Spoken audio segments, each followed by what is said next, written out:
হাদিসে পাকের মধ্যে আসছে যে আল্লাহ রাব্বুল আলামিনের কিছু ফেরেশতা এমন আছে যে ফেরেশতাগুলো পৃথিবীর মধ্যে বিভিন্ন জায়গায় ভ্রমণ করে বেড়ায় এবং তাদের কাজই হলো দরুদ শরীফ কালেকশন করা।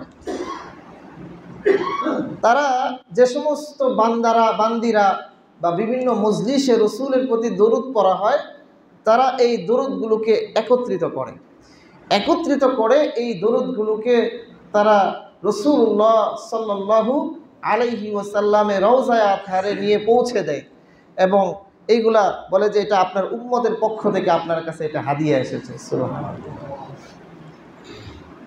হাদিসের মধ্যে এসেছে ইন্না লিল্লাহি মালাইকাতান সাইয়াহিনা ফিল আরদি, নিশ্চয় আল্লাহ তাআলার এমন কিছু ফেরেশতা আছে যাদের কাজই হলো পৃথিবীতে ভ্রমণ করা।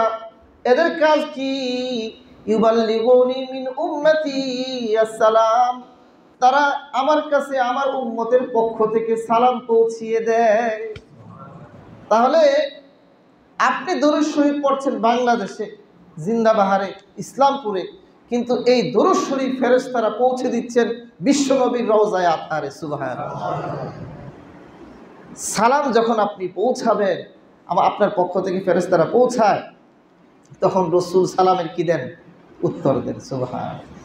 আরেক হাদিসের মধ্যে আসছে, শুনে আশ্চর্য হবেন যে ফেরেশতারা এগুলো রসুলের কাছে নিয়ে গিয়ে বলে, এটা আব্দুর রহমানের পুত্র আব্দুর রহিম, সে বাংলাদেশে থাকে, সে আপনার জন্য এই হাদিয়াটা প্রেরণ করেছে, দরুদের হাদিয়া আপনার দরবারে ইয়া রাসূলুল্লাহ প্রেরণ করেছে।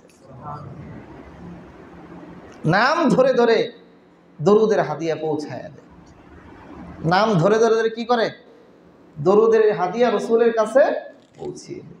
এর থেকে সৌভাগ্যের বিষয় আর কি হতে পারে যে আপনার মতো একজন নগণ্য, আমার মতো একজন নগণ্য বান্দা সে রসুলের প্রতি দরুদ পাঠ করেছে, আর রাসূলুল্লাহ সাল্লাল্লাহু আলাইহি ওয়াসাল্লাম রওজায়ে আতহারে শুয়ে শুয়ে সেই হাদিয়াটুকু গ্রহণ করছেন এবং আমার হাদিয়ার জবাব দিচ্ছেন। এর থেকে সৌভাগ্যের বিষয় আর কি হতে পারে মুহতারাম হাজির? এই জন্য মুহতারাম হাজিরিন, রসুলের প্রতি আমাদের বেশি বেশি কি করতে হবে? দরুদ শরীফ